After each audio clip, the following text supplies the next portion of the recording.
As cases spike across the Sun Belt today, Vice President Pence held a press conference with the coronavirus task force he leads, the first in almost 2 months.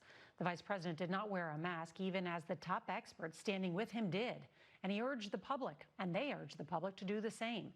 CBS's Paula Reid is at the White House tonight. Good evening, Paula.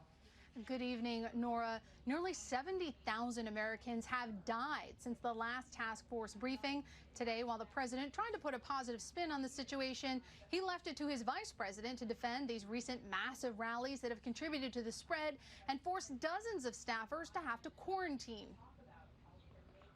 President Trump spoke only briefly about coronavirus this afternoon, citing success despite the explosion of cases in recent days. We're making a lot of progress with the whole situation that came in from a place called China. The vice president was left to answer questions about the resurgence. At today's coronavirus task force briefing, Pence defended Mr. Trump's crowded, maskless campaign rallies.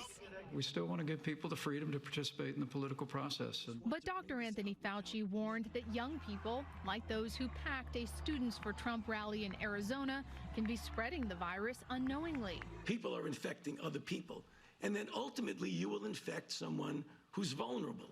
When pressed on the danger of these large indoor events, the vice president cited the Constitution. And in Arizona, one of the hardest hit states, you packed a church with young people who weren't wearing masks. So how can you say that the campaign is not part of the problem that Dr. Fauci laid out?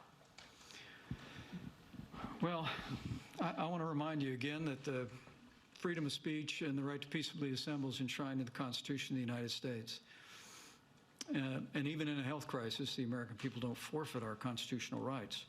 The vice president was also asked if Americans should expect the number of deaths to increase. I just encourage every American to continue to pray.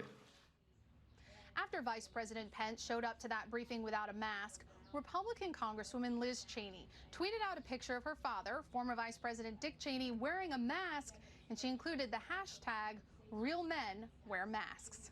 Nora? I think they call that throwing shade. Paula Reid at the White House tonight. Thank you.